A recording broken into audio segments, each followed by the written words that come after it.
না? এখন ধরেন আপনাদের মটকা এখন আমিই মারবো, তাই কি না? সব দেওয়াল ভিটা ভরা সব হয়ে গেল, এখন মটকাটা মারা দরকার। তবে বাস্তবত বাবজি ভাইরা আমার, আমরা জালসা মিলাতে যাই খুব জোর রাত্রি 11টা পর্যন্ত, খুব জোর আমরা বসে থাকি, বাদ বাকি তখন উঠে আমরা চলে যাই।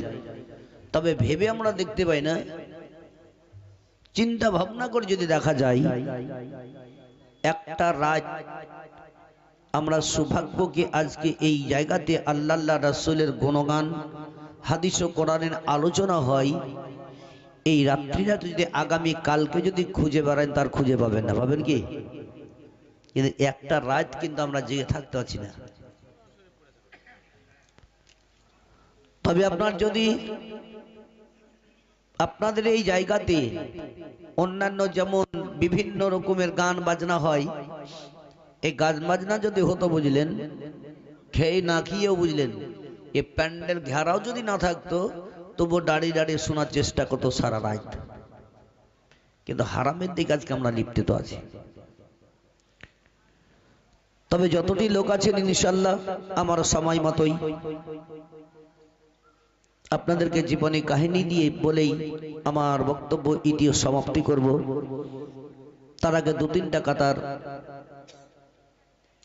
শায়রাপুন লেখক লিখেছে, এই জায়গায় আইসা দেখি জলসা রোজাগাই, কত শত লোক বসে আছে নবীর আশায়, পাগল কইরাছে মোদের মদিনা ওয়ালা, পাগল কইরাছে মোদের মদিনা ওয়ালা। এই জায়গায় আইসা দেখে ওই জলসা রোজাগাই, কত শত লোক বসে আছে নবীর আশায়, পাগল কইরাছে মোদের মদিনা ওয়ালা, পাগল কইরাছে মোদের মদিনা ওয়ালা।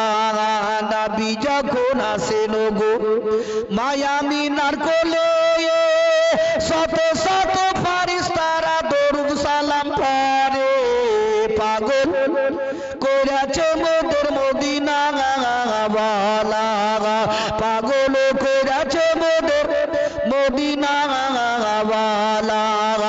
এই জায়গায় আইসা দেখে ওই জলসা রোজাগাই, কত শত লোক বসে আছে নবীর আশায়, পাগল কইরাছে মোদের মদিনা ওয়ালা, পাগল কইরাছে মোদের মদিনা ওয়ালা।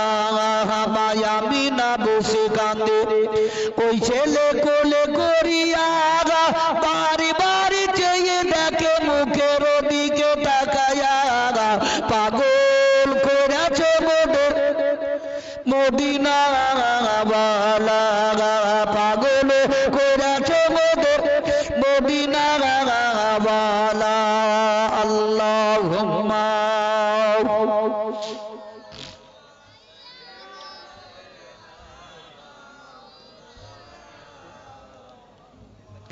ওয়ালা আলিহি। বক্সের আওয়াজ একটু দেন ভাই, টানতেছে বেশি। মুহাম্মাদ সাল্লাল্লাহু আলাইহি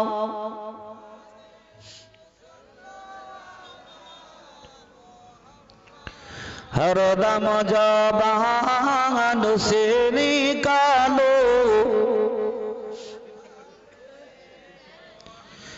হরদম জবান সে নিকালো।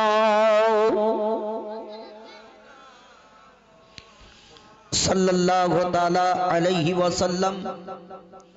আমি বলেছি আপনাদের সম্মুখে পবিত্র কোরআন থেকে ছোট্ট করে আয়াত, মুহাম্মাদুর রাসূলুল্লাহ সাল্লাল্লাহু তাআলা আলাইহি ওয়াসাল্লাম। মুহাম্মদ আল্লাহর প্রিয়তম রাসূল।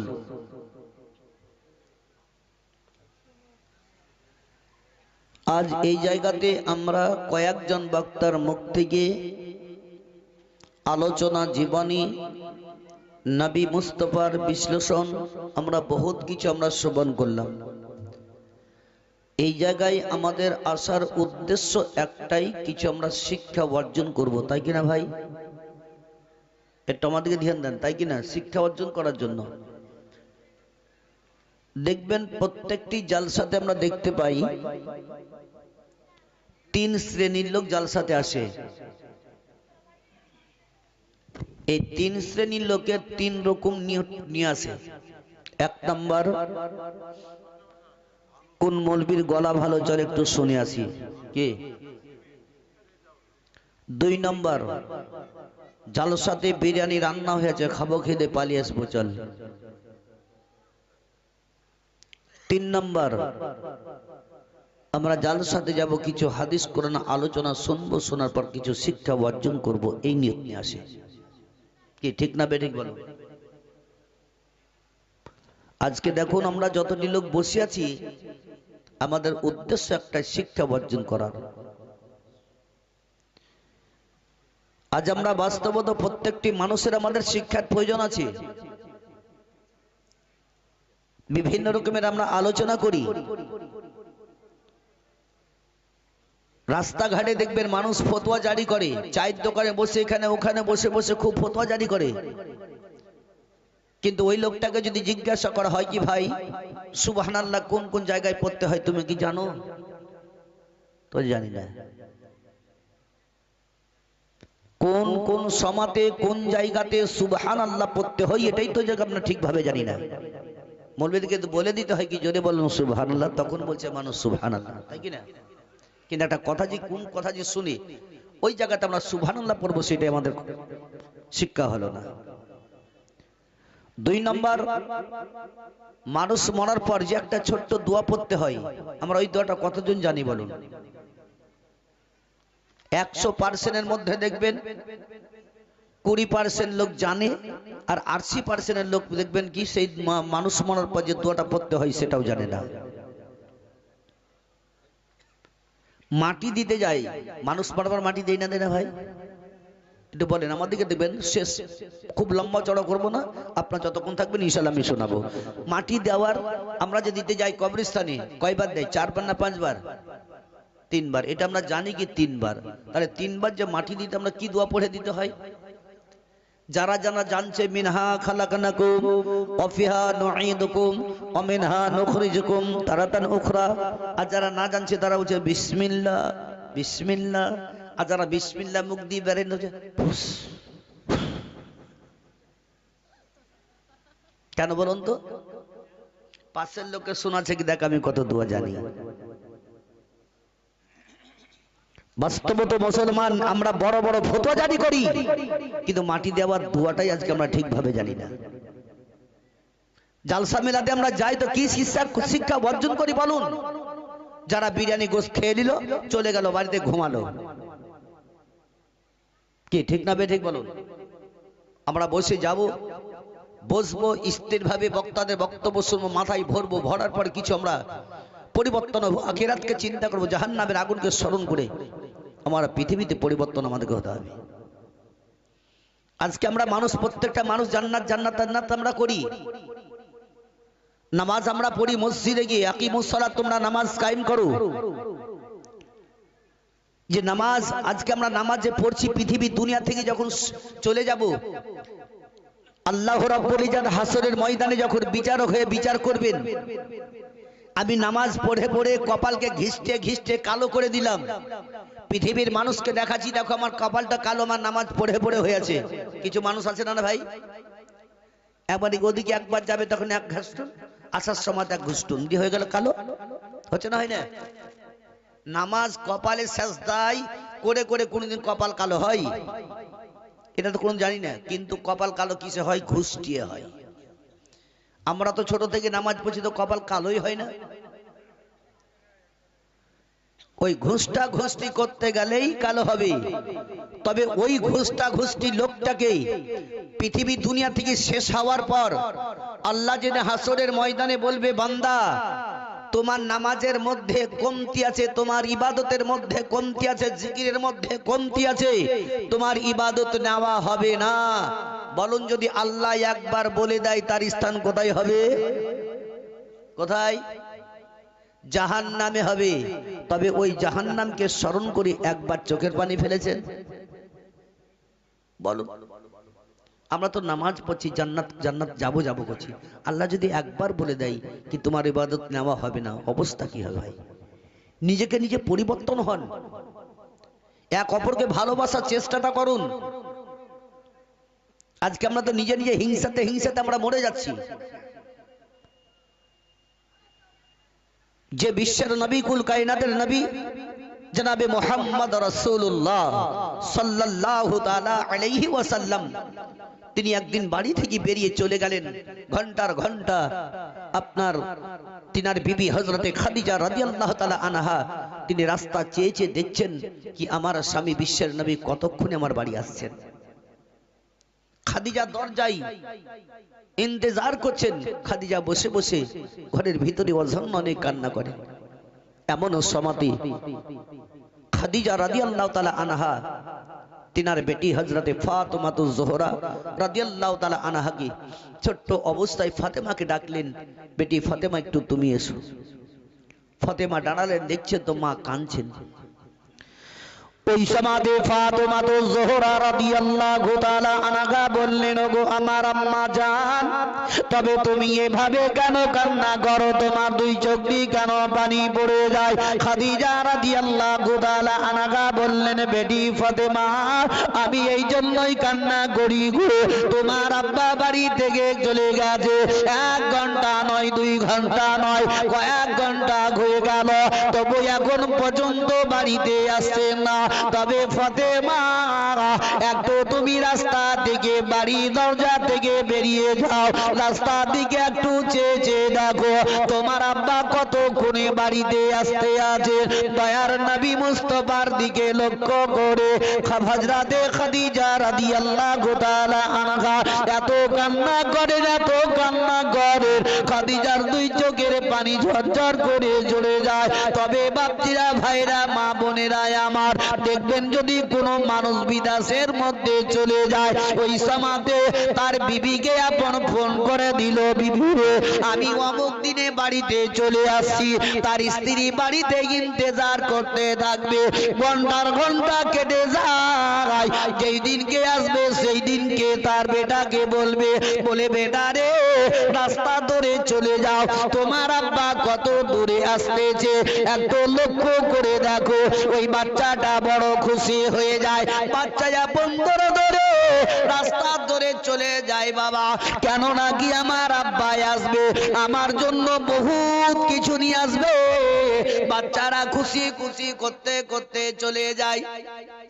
তবে বাহির আমার, বাপজিরা আমার, এদিকে ফাতেমাতুজ জোহরা রাদিয়াল্লাহু তাআলা আনহা মা জননীর চোখের পানি দেখে সহ্য করতে পারলেন না। ফাতেমাতুজ জোহরা কাঁদতে আরম্ভ করলেন।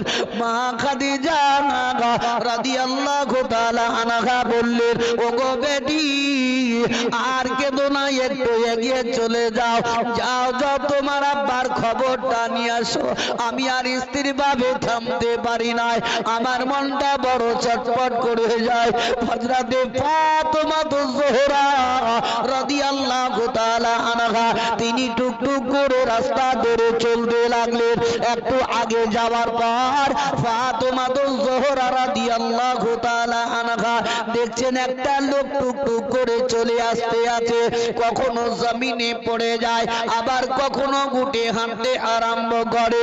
ফাতেমা আরো দেখলেন তার শরীরের জামাটা রক্তে লাল হয়ে আছে। ফাতেমাতুজ জোহরা রাদিয়াল্লাহু তাআলা আনহা তিনি ওই পাগল ভেবে ফাতেমা আগে দিকে আর গেলেন না, কাঁদতে কাঁদতে বাপসি বাড়ির দিকে রওনা হয়ে গেলেন। ফাতেমাতুজ জোহরা রাদিয়াল্লাহু তাআলা আনহা তিনি দরজাতে দাঁড়িয়ে দাঁড়িয়ে কান্না করতেছেন। ফাতেমা দুই চোখের পানি ঝরঝর করে ঝরে যায়।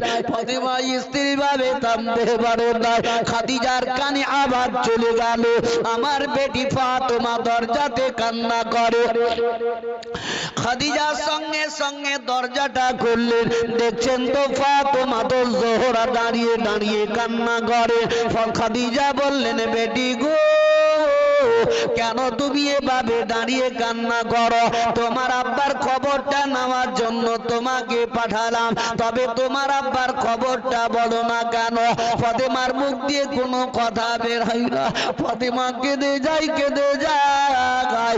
খাদিজা বললেন, মা রে, আমি আর সহ্য করতে পারি না, একবার তোমার আব্বার খবরটা বলো। বিশ্বের নবীর দিকে লক্ষ্য করে খাদিজা এত কান্না করে। খাদিজা ফাতেমাকে সিনাতে লাগালেন, বললেন, বেটি বলো তোমার আব্বার খবরটা বলো। ফাতেমা তো জোহরা তবু কোনো কথা বললেন না।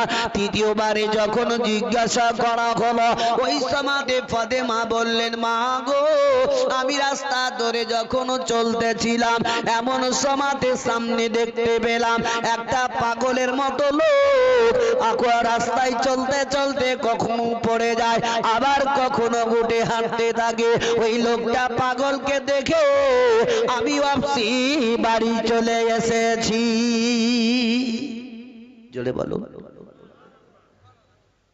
বললাম না কি কোন জায়গাতে কখন কোন সময় সুবহানাল্লাহ পড়তে, এটাই তো জানলাম না। জোরে বলুন। এই তো আমাদেরকে বলে দিতে হচ্ছে, বা এমন একটা কথা শুনবো সেখানে আমরা সুবহানাল্লাহ পড়বো। আর সুবহানাল্লাহ পড়লে কত নেকি আছে, বহুত নেকি। আমরা শুনছি বহুত, কিন্তু মানছি খুব কম। যেমন কি হযরতে দাউদ আলাইহি ওয়াসাল্লাম আল্লাহকে বলেছিলেন, হে আল্লাহ, তোমার মিজান নেকি ওজন করনেওয়ালা পাল্লা কত বড়? তো আল্লাহ বলেছিলেন, হে দাউদ, আমার ওই পাল্লা এত বড়, এত বড়, সাতো আসমান সাতো জমিনকে যদি পাল্লার একদিকে চাপা হয় তবু আমার পাল্লা ভর্তি হয় না। তো দাউদ আলাইহি ওয়াসাল্লাম বললেন, আল্লাহ, তবে তোমার ওই পাল্লাটা কিসে ভর্তি হয়? তো বলছে, যদি কোনো ব্যক্তি একবার যদি মহব্বতের সহিত সুবহানাল্লাহ পড়ে দেয়, ওই সুবহানাল্লাহর নেকিতে আমার পাল্লা ভর্তি হয়ে যায়। তাহলে নেকি উড়ে বেড়ায়, কিন্তু ধরতে জানি না। আজকালকার দেখবেন স্টুডেন্ট ছেলেগুলা ঢাল মারামারি খেলে না? ঢাল মারামারি বুঝেন তো? ক্রিকেট, একে ঢাল মারামারি বলা হয়। পেলো তো পিটি দিল, না পেলে তো ফুসুক করে চলে গেল। এই ক্রিকেট যখন খেলে, বলটা চলে গেল, দূরে একজন রানী থাকে, এইভাবে হাত পাতায়, যদি হাতে বলটা পড়লো, ধরলো, তাকে কি বলে? ক্যাচ বলে না? ক্যাচ, তাই তো বলে ক্যাচ। আর যদি না ধরতে পারে কি বলে? ফলস। তো এইরকম আমাদের নেকি উড়ে বেড়ায়, কিন্তু আমরা ধরতে পারছি না, ফলস হয়ে ফুসুক করে চলে যাচ্ছে। ধরার চেষ্টাটা করুন। আমরা ছেলে, আল্লাহর নাম নিতে আমাদের ভয় কোন জায়গায়, কোন জায়গাতে আমাদের লজ্জা লাগে? কি সুবহানাল্লাহ আমাদের মুখ দিয়ে বের হবে না? বিশ্বের নবী, কুল কায়নাতের নবী জনাবে মুহাম্মদ রাসূলুল্লাহ সাল্লাল্লাহু তাআলা আলাইহি ওয়াসাল্লামের বেটি ফাতেমা বললেন, মা, আমি ওই লোকটাকে পাগল দেখি আমি ঘুরে চলে আসলাম। খাদিজা রাদিয়াল্লাহু তাআলা আনহা বললেন, বেটি, তবে দ্বিতীয়বারে তুমি চলে যাও। ফাতেমা তো জোহরা রাদিয়াল্লাহু তাআলা আনহা দ্বিতীয়বারে রাস্তা ধরে চলতে আরম্ভ করে দিলেন। ফাতেমা বাবা টুক টুক টুক টুক করে হাঁটতে হাঁটতে ওই লোকটাকে আবার দেখতে পেয়ে গেলেন। দেখছেন জমিনের মধ্যে পড়ে আছে, শরীরের জামাটা রক্তে লাল হয়ে আছে, মাথার চুলগুলা এলোমেলো হয়ে আছে। ফাতেমা চুপ করে দাঁড়িয়ে গেলেন, আগে দিকে আর পা বাড়ালেন না। ফাতেমা দেখতে দেখতে কাঁদতে আরম্ভ করলেন, বলে, আমার আব্বা কোথায় আছেন, কোথায় গেলেন, কখন আমার আব্বা বিশ্বের নবী আসবেন? ফাতেমা আপন বাবা ওই পাগল ভেবে আবার মুখটা ফিরে নিলেন বাড়ির দিকে যাওয়ার জন্য। যেমনি মুখটা ফিরিয়ে নেওয়া, পিছন থেকে ডাক দিয়ে বললেন, ও বেটি ফাতেমা, আমি এমন কেউ নয়, আমি কোনো পাগল নয়, আমি হচ্ছি তোমার আব্বা বিশ্বের নবী। বলে বেটি ফাতেমা আমি তোমার আব্বা দয়ার নবী মুস্তাফা ফাতেমাতুল জোহরা রাদিয়াল্লাহু তাআলা আনহা তিনি কাঁদতে কাঁদতে কাঁদতে কাঁদতে তিনার আব্বা নবী মুস্তাফার কাছে চলে গেলেন। দয়ার নবী মুস্তাফা আমার জমিনে পড়ে আছেন। ফাতেমাতুল জোহরা রাদিয়াল্লাহু তাআলা আনহা তিনার আব্বার কাছে দাঁড়ালেন। ফাতেমা কখনো কখনো আব্বা আব্বা বলে ডাকতেন, নচেত ফাতেমা বলতেন ইয়া রাসূলুল্লাহ ইয়া হাবিবাল্লাহ নবী গো। ফাতেমা বলতে আছেন ইয়া রাসূলুল্লাহ আপনার এই অবস্থাটা কেন বলুন না কেন? আপনার শরীরে জামাটা রক্তে লাল কেন? আপনার প্রতি কে এমন করে অত্যাচার করেছে? বিশ্বের নবী আমার ফাতেমাকে সিনাতে লাগিয়ে দিলেন। দয়ার নবী দুই চোখ দিয়ে পানি পড়ে গেল। নবী আমার বললেন মা গো তুমি এভাবে আর কেঁদো না কেঁদো না, চোখের পানিটা বন্ধ করো গো ফাতেমা, আমি সব কিছু বরদাস্ত করতে পারি গো মা, তবে তোমার চোখের পানি বরদাস্ত করতে পারে না। ফাতেমা বললেন ইয়া রাসূলুল্লাহ ইয়া হাবিবাল্লাহ তবে আপনার শরীরের এই অবস্থাটা কেন? কে এমন করে অত্যাচার করেছে বলুন না কেন? নবী আমার বললেন ফাতেমা তারা আমাকে চিনতে না পারার কারণে আমার প্রতি তারা অত্যাচার করেছে। তবে ফাতেমা এমন একটি জামানা আসবে, এমন একটি সময় আসবে গো তোমার আব্বার নাম খানা গাছপালা তরুলতা নদ নদী কীট পতঙ্গ সারা বিশ্বের মানুষ পড়বে জোরে জোরে পড়ো লা ইলাহা, জোরে বলো লা ইলাহা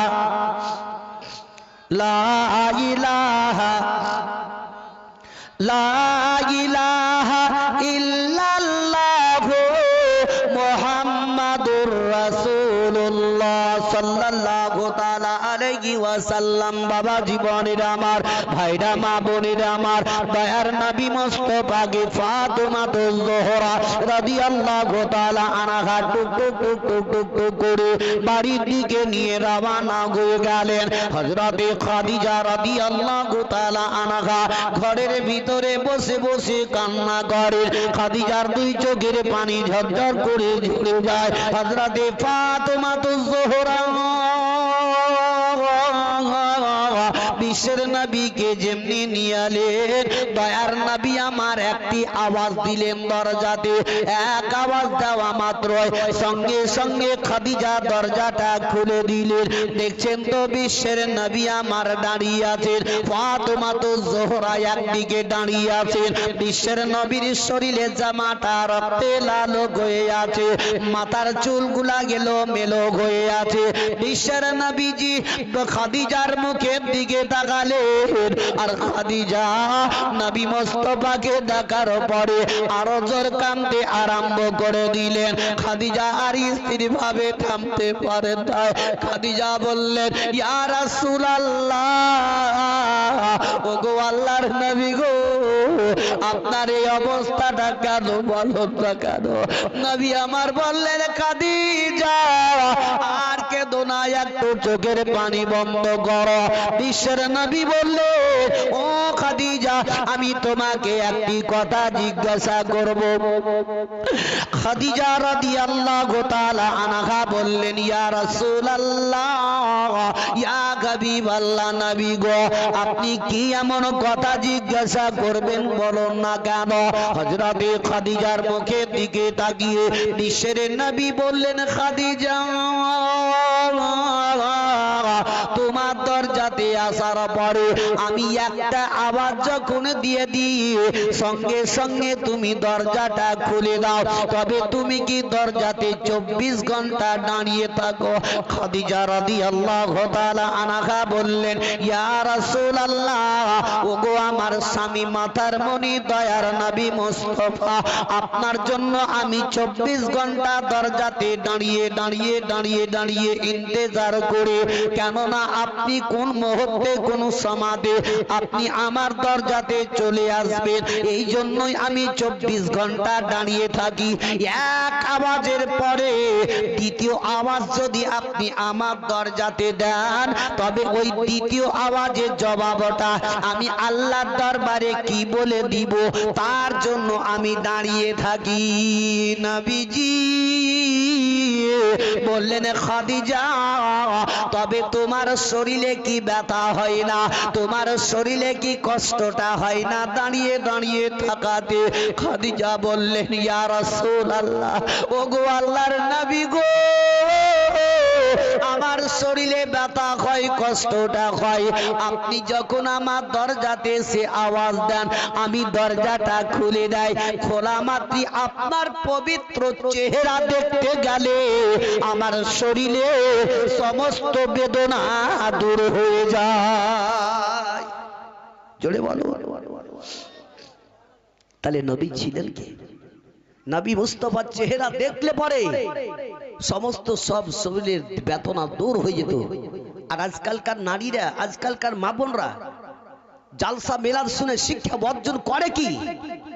এরা জালসাতে আসে মানে মেলাতে ঘোরার জন্য আসে। দেখেন যারা দেখার তারা মেলা দেখে চলে গেল, যারা জালসা শোনার তারা শুনতে আছে। কি ভাই, এরা বাড়ি থেকে উদ্দেশ্য করে চলে এলো কি, চল আমরা কোনটা যাচ্ছি, মানে জালসাতে যাচ্ছি। কিন্তু না, জালসাতে নয়, এরা মেলাতে। ওই মেয়েগুলা আপন যদি স্বামী, তার স্বামী যদি রাত্রিবেলাতে কোথাও যায়, 10টা 11টা বেজে গেল আসতে, ও নিজের পেটটা শান্তি করে খুব নাক ডেকে ডেকে খুব ঘুমাচ্ছে, বুঝলেন? ऐसा যদি বলে রহিমের মা উঠতো, দুটো ভাত গিলা দিস তো, যাও তুমি খুলি খাও গা। কি ঠিক না বেঠিক বলেন? এরা কি শিক্ষা অর্জন করছে গেলা?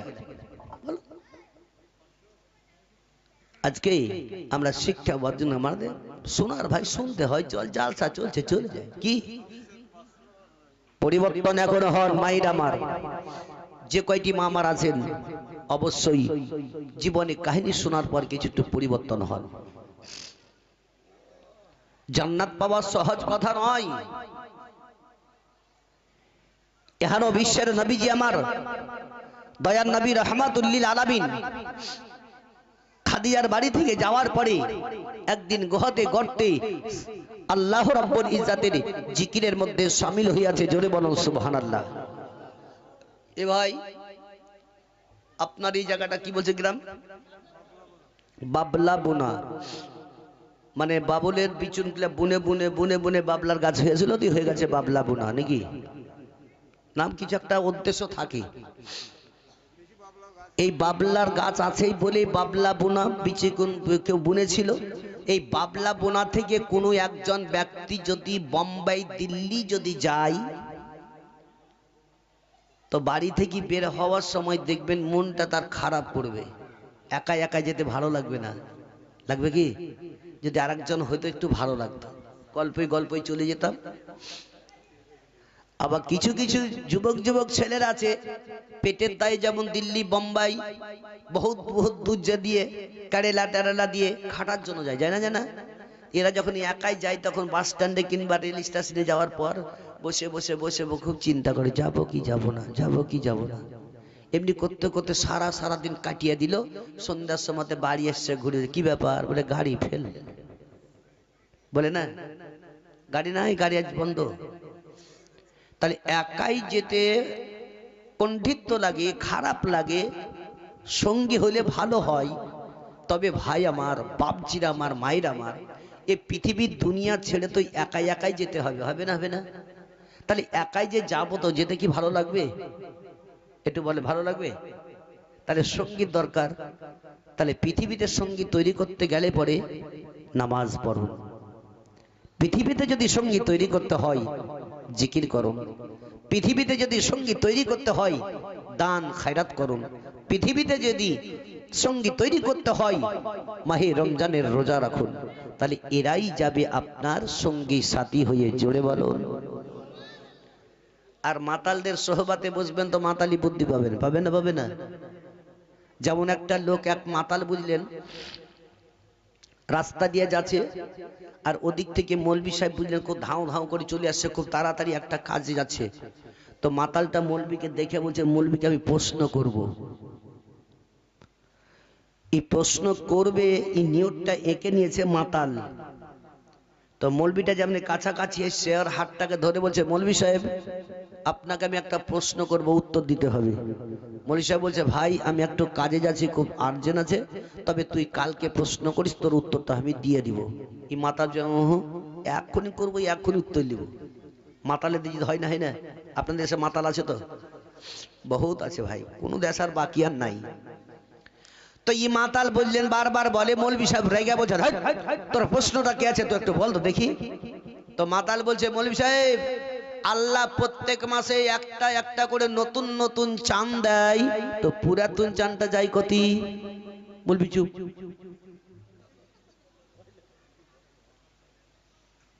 মাতাল কেমন বুদ্ধি দেখিয়েছে দেখেন, বলছে আল্লাহ তো প্রত্যেক মাসে নতুন নতুন চাঁদ দেয়, ফের পুরাতন চাঁদ যায় কতি? মাতালকে মৌলবি সাহেব যে, ভাই তোর প্রশ্নের উত্তর আমি কাল দিব, তো ছেড়ে দে। বলছে ও হবে না, উত্তর দাও তো যাও।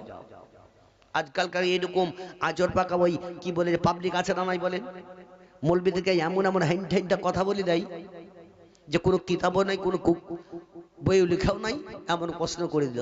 কিন্তু মান্তিকি চাল মৌলবিরা থাকে তো পড়ে, মান্তিকি একটা বই আছে বুঝলেন, এ মান্তিকি একটা বই পড়ে থেকে থাকলে ও মান্তিকি চাল তোমাকেও চালিয়ে দিবে, এটাও জেনে রেখে দাও। এখানেও বাপজিরা ভাইরা আমার, ও মাতাল যখন বললো, মৌলবি সাহেব বলছে, ভাই তুই আজকে ছেড়ে দে, তো কাল তুই প্রশ্ন করিস, কাল তোকে আমি উত্তরটা দিব, যে করেছিস সেটাও আমি কালকে উত্তর দিয়ে দেবো। বলছে ও হবে না। ই মৌলবি একদিকে টানে, মাতাল একদিকে টানে, এমনি করতে করতে বিশাল লোক জমে গেছে বুঝলেন। আর ওই দিক থেকে আর একটা মাতাল, ও মদ খেয়ে খুব টা হয়ে চলে আসছে। ই মাতাল বলছে, ওখানটায় কি হচ্ছে দেখি। দেখছে তো মৌলবিকে মাতাল খুব টানাটানি করে, ই মাতাল বীজখানে ঢুকেছে, ধর মদ খাইয়া মৌলবি সাহেবকে অপমান অপদস্থ করছি, লোকের সামনে তোকে লজ্জা লাগে না? কিন্তু উজি মদ খাই আছে, উটার বলে না। উজি এক মাতাল, উয়ার বলছে না, আমি একেবারে শ্বাস শেখো। ই মাতাল বলছে, চুপ, মৌলবিকে ছেড়ে দে, আমি তোর প্রশ্নের উত্তর দিয়ে দিব। বলছে দিবি তো? হ্যাঁ দিব। মৌলবিকে ছেড়ে দেবো, যে বল তোর প্রশ্ন। বলছে আল্লাহ প্রত্যেক মাসে নতুন নতুন চাঁদ দেয়, পুরাতন চাঁদ যায় কতি? বলছে মাতার বলছে, হারি এইটা তোমার কহছিস? আল্লাহ এত বড় একটা হাতুড়া নিয়ে দেয়, পুরাতন চাঁদটাকে ঠুকি ঠুকি ঠুকি ঠুকি গিজি গিজি গিজি করে আসমানের মধ্যে ছিটে দেয়, রাত্রে বেলায় দেখিস খুব ঝিকঝিক করে জ্বলে। তখন ই মাতাল বলছে, ঠিক বলেছি, মানে তারা।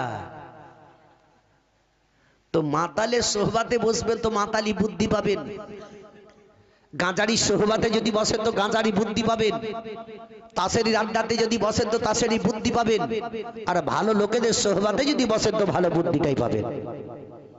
কি ভাই ঠিক না বেটি? ভালো লোকেদের সোহবাতে বসা উঠা বসা করুন। আজকে কোনো মুসল্লির কাছে, নামাজিদের কাছে গিয়ে আমরা জিজ্ঞাসা করি, ভাই এই দোয়াটা একটু শিখে দাও, বলে কেউ? বলেছে কেউ? কেউ বলে না। কোন ইমামকে গিয়ে বলেছে? কি বলবে পাবলিক? মৌলবিরা শিখে না, পরের খাচ্ছে খালি ব্যাং ফুলাই ফুলে যাচ্ছে, ছেলেপিলা পড়াই না। না তোমাদের দোষ, তোমরা ছেলেপিলা পড়াতে পাঠাও। মৌলবিদের যত দোষ হচ্ছে মৌলবিদের। তুমি এশার নামাজের পরে মৌলবি সাহেব যে একাই মসজিদে চুপচাপ পড়ে থেকে যায়, তুমি কখনো ভেবে 10টা মিনিট তার কাছে গিয়ে বসে কোন শিক্ষা বর্জনের লোকে গেছো? গেছে ভাই? যাই কেউ? তাহলে ভুলটা কাট তোমাদের। আর বলছো মৌলবিদেরকে কি মৌলবিরা ফুলছে আর খাই খাই খাই ফুলে যাচ্ছে। দরজা যে কত বড় কত হলো আল্লাহ মালিকই জানে। এ বিশ্বের নবীজি আমার জিকির করতে আছেন আর নবী মুস্তাফার শরীরটা থরথর করে কাঁপতে শুরু হয়ে গেল। জোরে মহব্বতে বলো সুবহানাল্লাহ। ওই সমাদে আল্লাহর নবী দয়ার মুস্তাফা সাল্লাল্লাহু তাআলা আলাইহি ওয়াসাল্লাম বাবা জিকিরের মধ্যে শামিল হয়ে আছেন। আস্তে আস্তে নবীর শরীরের বারো বাবা কাঁপুনিটা উঠে গেল। ও আমার ভাইরা, মা বোনেরা আমার, একটু একটু পরিবর্তন হয়ে যান। দেখুন বিশ্বের নবী আমার বাবা তবু জিকির করতে আছেন। আল্লাহর নবী দয়ার মুস্তাফা সাল্লাল্লাহু তাআলা আলাইহি ওয়াসাল্লামের শরীরের আরো কাঁপুনি আস্তে আস্তে বেড়ে যায়। হয়, তবু নবী আমার জিকির ছাড়েন নাই। তবে হাইরে আজকে আমাদের মুসল্লি গণেরা, হাইরে আমরা নামাজি রে বাপ, আমরা মসজিদে চলে যাই, ঘড়ির দিকে তাড়াতাড়ি দেখি কতক্ষণে মলবি নামাজ পড়াবে, মসজিদ থেকে বের হব। আমরা যদি তসবিহ তাহলিল করি, এটা আমরা লোক দেখানো বেশিরভাগ তসবিহ করি, দেখবেন আল্লাহকে পাওয়ার উদ্দেশ্য নয়। কত কত মুসল্লিকে দেখতে পাওয়া যায় মসজিদ থেকে নামাজ পড়ে রাস্তাতে দেখবেন তসবিহ নিয়ে ফুসু ফুসু করতে করতে যায়, করে না?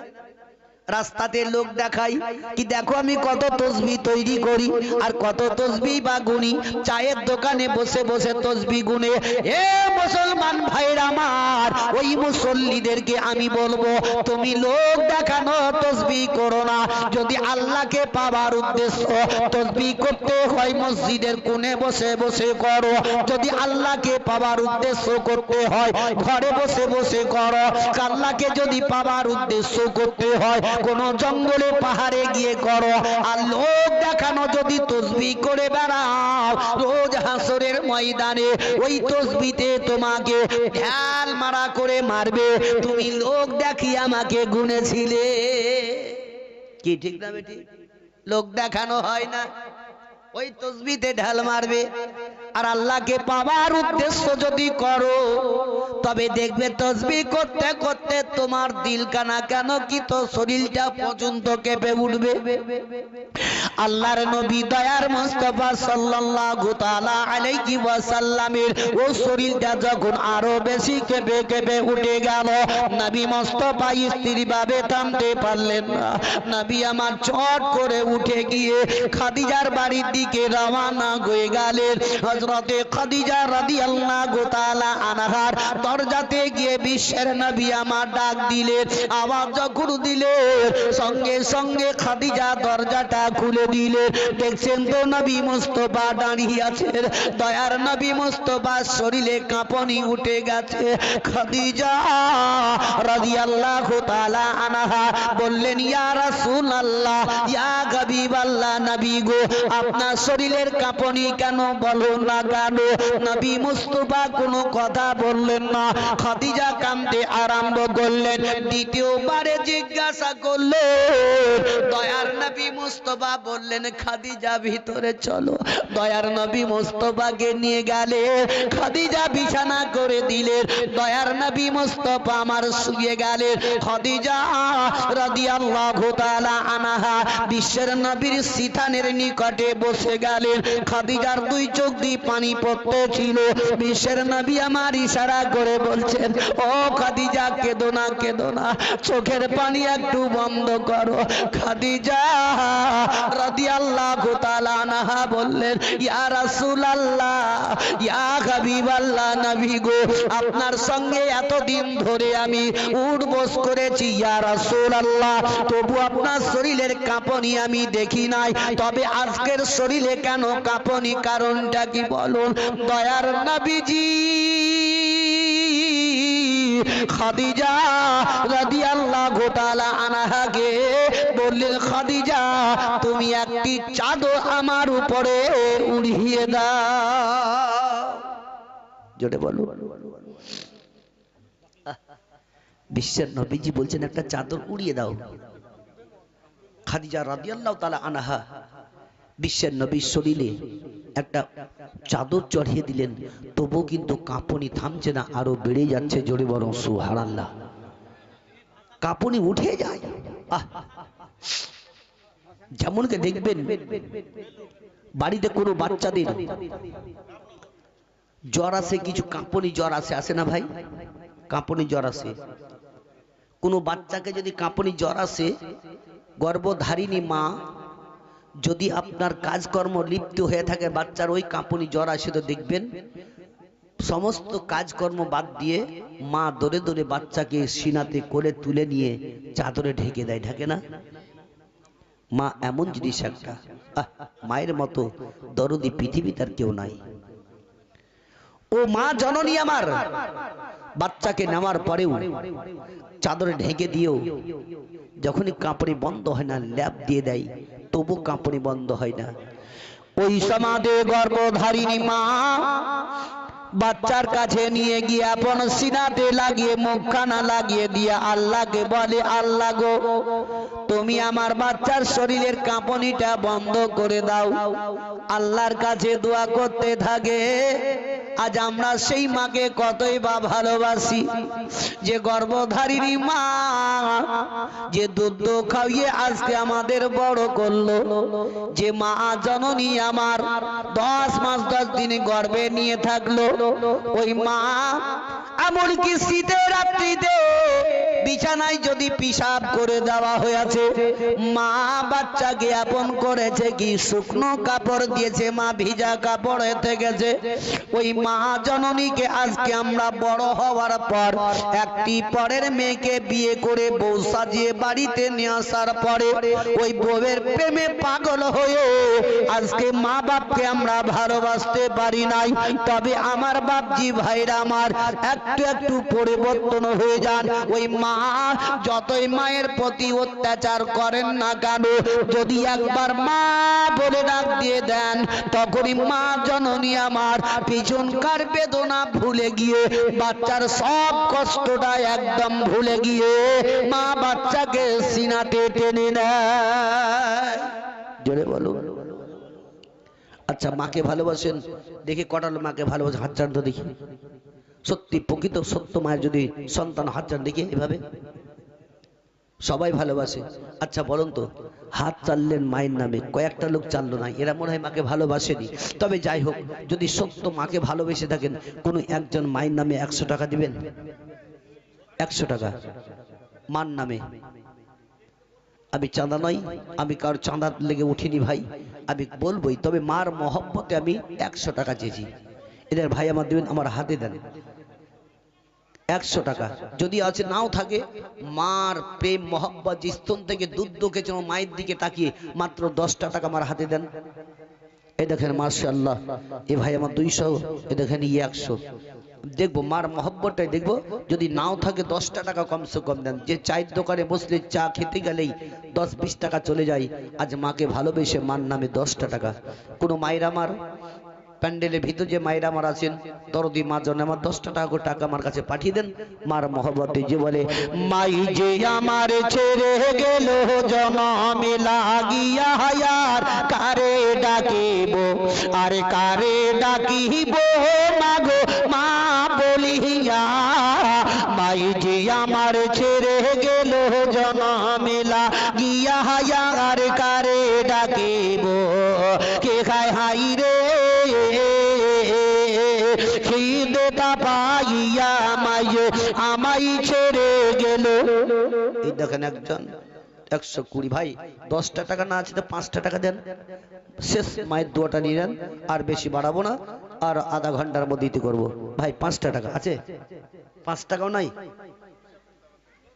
এই দেখেন 1000 টাকা। সুবহানাল্লাহ। জি, এই দেখেন শ্বশুরের নামে, এ হলো সত্য। দেখেন শ্বশুরের বউ 1000 টাকা দিয়েছেন। আল্লাহ রাব্বুল ইজ্জত তার শ্বশুর কাছে জান্নাতবাসী করে, জোরে সকলে বলুন আমিন। তবে মায়ের আমার 10 টাকা 5 টাকা এখন মার নামে কিংবা শ্বশুর শাশুড়ির নামে দেখি ভাই, যদি শেষ আপনাদেরকে বলেছি ইনশাআল্লাহ দিয়ে যাবে। এই দেখেন ভাই আমার 100 টাকা দিয়ে গেলেন মার নামে। আল্লাহ রাব্বুল ইজ্জত যারা দিয়েছে আল্লাহ তাদের মাকে যদি জান্নাতবাসী করে, জোরে সকলে বলুন আমিন। তবে এইখানকার লোকগুলো ভাই 10টা টাকাও নাই, শেষ করে দিয়েছেন সব বাজারে গিয়ে, আর নাই বলে গিয়ে। কিন্তু বাড়ি যাওয়ার সময় বাদাম কিনে বাড়ি যাওয়ার টাকা আছে, ঠিক আছে ভাই, দিতে হবে না। এই দেখেন একজন 100 টাকা দিলেন। আল্লাহ তার দানকে যাতে কবুল করে, জোরে সকলে বলুন আমিন।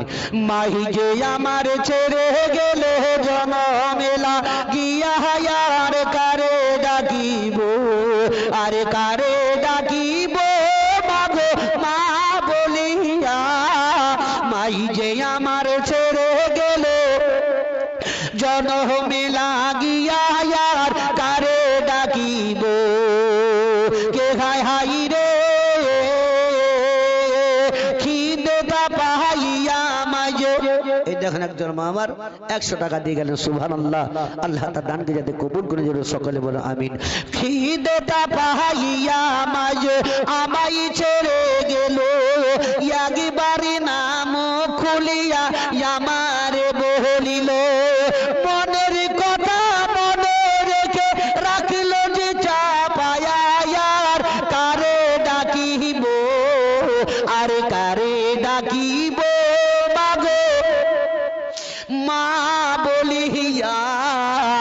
মাই যে আমার ছেড়ে গেল জনমেলা গিয়া হায়ার কারে ডাকিব কে খায় হাই রে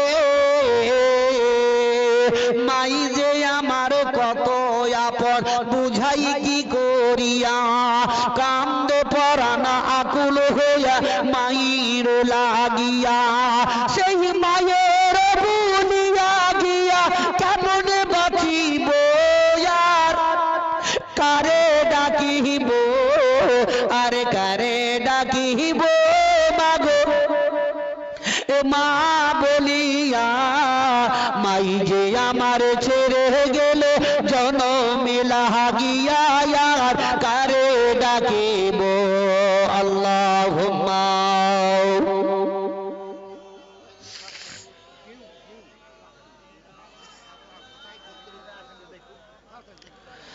ওয়ালা আলি সাইয়্যিদিনা সাল্লাল্লাহু আলাইহি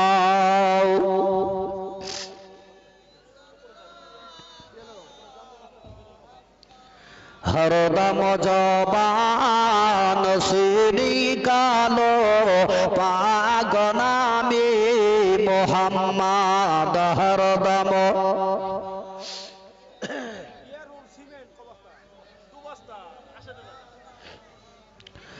সাল্লাল্লাহু তাআলা আলাইহি ওয়াসাল্লাম। বাবা জীবনেরা আমার ভাইরা মা বোনেরা আমার হযরতে খাদিজা রাদিয়াল্লাহু তাআলা আনহা বিশ্বের নবীকে চাদর দিয়ে যখন ঢেকে দিলেন নবীর শরীরের কাঁপুনিটা কমছে না, আরো আস্তে আস্তে আস্তে আস্তে বেড়ে যায়। বিশ্বের নবী বললেন, ও খাদিজা তুমি একবার আমাকে চিপে ধরো, নচেত কাঁপুনি বন্ধ হবে না। জোরে বলুন সুবহানাল্লাহ। ও আমার ভাইরা, ও আমার মা জননীরা আমার, হযরতে খাদিজা রাদিয়াল্লাহু তাআলা আনহা বিশ্বের নবীকে যখন চিপে ধরে নিলেন, আর চিপে ধরা মাত্রই এমন কি নবী মোস্তফার কাঁপুনিটাও বন্ধ হয়ে গেল। খাদিজা বললেন, ইয়া রাসূলুল্লাহ, ইয়া হাবিবাল্লাহ, নবী গো আপনাকে চিপে ধরা মাত্রে হঠাৎ করে শরীরের কাঁপুনিটা বন্ধ হয়ে গেল, কারণটা কি বলুন না কেন? বিশ্বের নবীজি আমার বললেন, ও খাদিজা আমি তখন তোমার বাড়িতে এসেছিলাম, তখন অগণিত ফারিস্তা গণেরা তোমার বাড়ির আশপাশে হাজির উপস্থিত হয়েছিল। তবে খাদিজা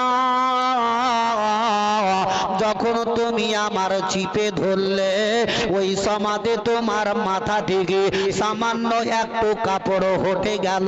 ওই কাপড় হটে যাওয়ার কারণে আল্লাহর ফারিস্তারা আসমানে চলে গেল, তেমনি আমার শরীরের কাঁপুনিটাও বন্ধ হয়ে গেল। তবে আমার ভাইরা মা বোনেরা ও আমার দরদি মা জননীরা আমার, যদি বিশ্বের নবীর বিবি খাদিজার মাথা থেকে সামান্য একটু কাপড় হটে যাওয়ার কারণে আল্লাহর ফারিস্তারা যদি চলে যান, তবে দেশের মা বোনদের মাথায় তো কাপড় দূরের কথা, শরীরে পিঠে পেটে কাপড় ঠিকভাবে থাকে না। তাদের কাছে ফারিস্তা, ওই ফারিস্তারা ভিড়বে না, শয়তান ভিড়বে। ভেবে দেখো, ফারিস্তা আসবে, শয়তান, এরা ফাইসানে ঘুরে বেড়াচ্ছে। আমার মা বোনদেরকে বলবো, ও ফাইসানটা না বাদ দিয়ে একবার পরিবর্তন হন, আখিরাতকে চিন্তা করুন, জাহান্নামের স্মরণ করুন। এই যে কবরস্থান, আসল ধাপি হচ্ছে আমাদের কবর, তাই কিনা ভাই? এই কবরে সকলকে আসতে হবে। যেই যতই বড় লোক হোক না কেন, যেই যত দালান বাড়ি তৈরি করুক না কেন, পৃথিবীতে যতই রূপের গরম দেখাও না কেন, একটা গরিব যেখানে আসবে তোমাকে সেখানেই আসতে হবে। গরিবের যেভাবে স্থান তোমারও সেইভাবেই স্থান। কি ঠিক না বে ঠিক বলুন? আসতেই হবে। এই আসল কবর এই। যেমন বললেন, ছোট্ট একটা বাকিয়া কথা বলবো না, মনে করছেন ছেড়ে দিব। এমন একজন ব্যক্তি বুঝলেন ইন্তেকাল করে গেছে, তার কবর খুঁড়তে গেছে, কবর খুঁড়তে বলা। আমাদের দেশে তো বুঝলেন টাকা দিয়ে কবর খুঁড়তে হয় না, না হয়? হয় না। আত্মীয় স্বজনেরা পাড়াপড়শি লোকে যায়, আমাদের তো সেরকমই। কিন্তু ইউপি, বিহার, ইলাহাবাদে কিন্তু যখন পড়াশোনা করেছিলাম তখন দেখতাম বুঝলেন টাকা দিয়ে কবর খোঁড়া হয়। কত কত কবর খুঁড়তে খুঁড়তে লাশ বের হয়, বের হয় না, বের হয় না? আমি নিজে চোখে দেখেছি।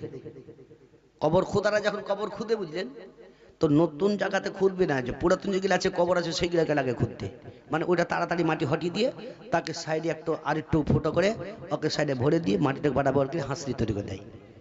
মানে ওদিককার কবর সিস্টেম আছে আলাদা, খুব জোর ছোট, আর আমাদের করে উপর থেকে হাঁসলি তৈরি হয়, তাই কিনা? কিন্তু ওদের নিচেই হয়, কি বল সামান্য দিয়ে তার সাইডে দিয়ে দিয়ে দেয়। ওইরকম একজন ব্যক্তি কবর খুঁড়তে গেছে, তো দেখা গেল কবর খুঁড়তে খুঁড়তে খুঁড়তে একটা লাশ বেরিয়ে আসলো। জোরে বলো সুবহানাল্লাহ। ওই কবর খোদা যখন লাশটাকে দেখতে পেয়ে গেল, আর ওই লাশটার বাবা ছিল ছেলে না মেয়ে, দেখতে পাওয়া গেল সেই লাশটা ছিল একটি মেয়ে মানুষের লাশ। সেটা বুঝতে পারলো কি করে? তার মাথার চুলগুলা দেখে বুঝতে পারা গেল কি এইটা মেয়ে মানুষের লাশ। কিন্তু যেমন কার কাফন দেওয়া ছিল সেই রকম কাফনটাই হয়ে আছে। জোরে হবে না? বলে বলে হাইবসা গান, এত কাঞ্চুস ভাই, টাকা তো চাই না, টাকা তো লিব না, তাই না? অত কৃপণ হয় না, অত জিদ ধরে থাকি না। যেমন একটা জিদে জিদে এক বুড়া বুঝলেন মাঠ থেকে কাজকর্ম করে এসে বাড়িতে তার বাড়িওয়ালিকে বলছে দুটা ভাত খাবার গুলা দিস তো। তো বুড়ি বুঝে দুধ যা খাবার ছিল সবই তো মাঠে দিয়ে পাঠিয়ে দিয়েছি, ফের আবার তুমি খাবার খাবার বাড়িতে এসে করো। তো যা কাজ কর, তাহলে কিছু রুটি গুলা তাড়াতাড়ি তৈরি কর। তো বুড়ি বুঝলেন গিনতি করে 5টা রুটি তৈরি করেছে, আর 5খান রুটি তৈরি করার পর বুড়াকে দিছে 2খানটা আর বুড়ি লিছে 3খানটা। আচ্ছা বুড়া রাগ হবে না? হবে না? হবে না? বুড়া লোকে বড় বয়স্ক লোকে তেমনি তো রাগ হয় বুঝলেন।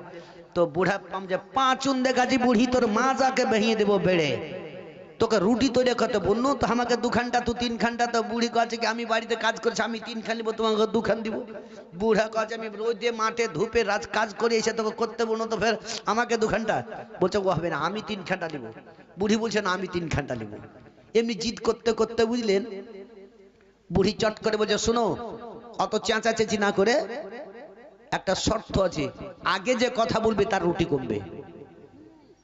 আগেকার ছেলেপিলা খেলতো না, আগে যে কথা বলে তার বিড়াল ভাজা খায় তো মুখ যেন ফুক করে হেসিতে চাইতে খেলিলে বলে না, বলতো আগে, এখন আর হয় না খেলাধুলা। তো বুড়ি কহেছে কি বুড়িয়া যে আগে কথা বলবে তার 1খানটা রুটি কমবে। তো বুড়া বলছে তাই হইলো। 20খানটায় রুটি দেখাচ্ছে, বুড়ি এক কোনার বুড়া এক কোনায়। তো বুড়া একবার টুকটুক করে রুটিকে দেখছে, একবার বুড়িকে দেখছে। বুড়ি একবার রুটি দেখছে, একবার বুড়াকে দেখছে। বুড়া মনে মনে চিন্তা করে, বুড়ি তুই যদি কথা না কইস তো আমি কহব না, কিন্তু রুটি কমতে দিব না। বুড়িও মনে মনে চিন্তা করে, বুড়া তুমি যদি কথা না কহো আমি কথা কহব না, কিন্তু আমি রুটি 3খানটাই নিব। এমনি করতে করতে ভোকে পেট খালি দিল্লি আর হাওড়া, দিল্লি হাওড়া, কেউ কেউ কথা বলে না, জিদ ধরে আছে রে ভাই।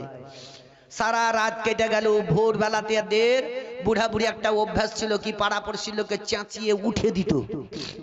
সেই দিন বেলা 8টা বেজে গেল, তো বুড়া বুড়ি কাউকে তোলাই না। পাড়াপড়শির লোক হঠাৎ করে, আচ্ছা আপনাদের মসজিদের ইমাম সাহেব যদি ফজরের নামাজ না পড়ায়, দরজা না খুলে, বেলা 10টা যদি হয়তো লোক ভাববে নাকি মৌলবি মরে গেছে, ভাববে না ভাই? হঠাৎ করে হইতে পারে। তো এরা ভাবছে কি হারে বুড়া বুড়ি তো আজকে তোলাই না, তো বুড়া বুড়ি 2 হাতে মরে গেল নাকি। ইয়ে ফের করেছে কি কিছু লোক দরজার কাছে এসে বুঝলেন খুব গবেষণা করছে। তো কেউ কেউ বলছে এক কাজ কর, ঘরের ভিতরে দেখ তো বুড়া বুড়ি মরে আছে না বেঁচে আছে। বুড়া বলছে ব্যাপার খুব খারাপ, চোখ যদি খোলা দেখতে হবে তো শরীরে হাত দিবে, আর শরীরে হাত দিলে কথা বলতে হবে, কথা বললে তো রুটি কমে যাবে।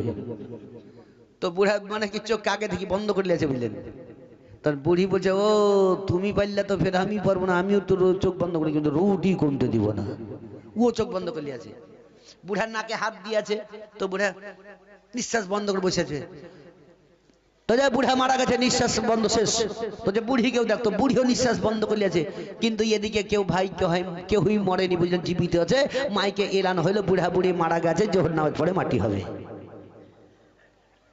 বুড়া বলছে বুড়ি যাই যাব কবরে, কিন্তু আমি রুটি কমতে দিব না। বুড়িও মনে মনে বলে কি বুড়া আমিও যাই যাব কবরে, কিন্তু আমি রুটি 3 খান্ডাই নেব। কেমন জিদ দেখিলেন। বুড়া বুড়িকে লিয়া গেল, বুড়া বুড়ির কবর খোদা হইলো, বাঁশ কাটা হইলো, বাজার থেকে কাফন লিয়ে আসা হইলো, গোসল দিতে নিয়ে যাচ্ছে, তাও বুড়া বলছে বুড়ি যাই যাব কবর, কিন্তু আমি রুটি কমতে দিব না।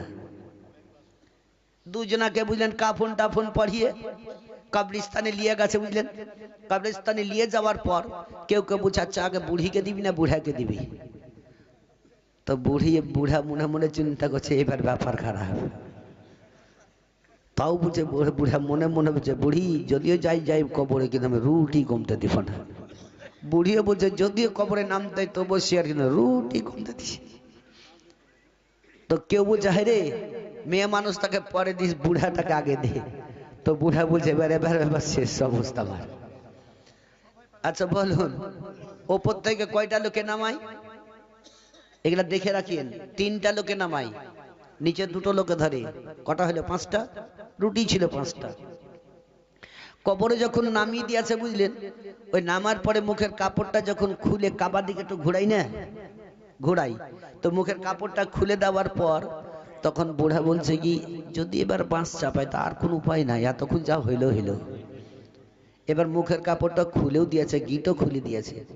আচ্ছা বলুন তো হঠাৎ করে যদি মরা মানুষ কথা বলে তো লোক থাকবে? থাকবে জি। ওই সময়তে বুড়া বলছে বুড়ি তুই 3টা লিস আমাকে 2টাই দিস। আর যেমনি বলা বুঝলেন ওপরে যে 3 জনা ছিল ওরা যে ছুটি পড়লো রে ভাই, আরে নিচে যে 2 জনা ছিল এরাও উঠি মাছ ছুট। মরা মানুষের কথা বলে আর কেউ থাকবে? তো ভাই ওইরকম জিদে জিদারা কবরস্থান তাক চলে গেল।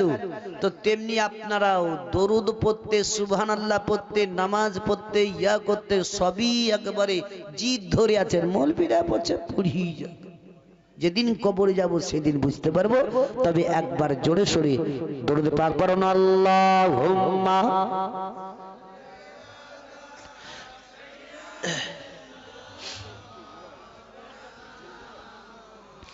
وعلى آل سيدنا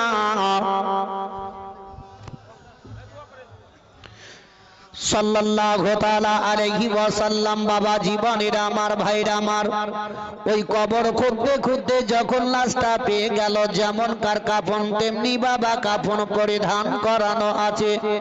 আর ওই লাশের মধ্য থেকে এত সৌন্দর্য খুশবু বেরিয়ে আসতে লাগলো। ওই খুশবুটা শোনার পরে বাবা আশপাশে কথাবার্তা আলোচনা শুরু হয়ে গেল।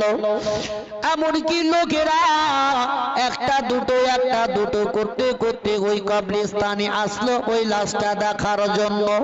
কিন্তু কবর যখন খুঁড়তে লেগেছিল লোকটা, ওই জায়গাতে কবরের কোনো নিশানি ছিল না।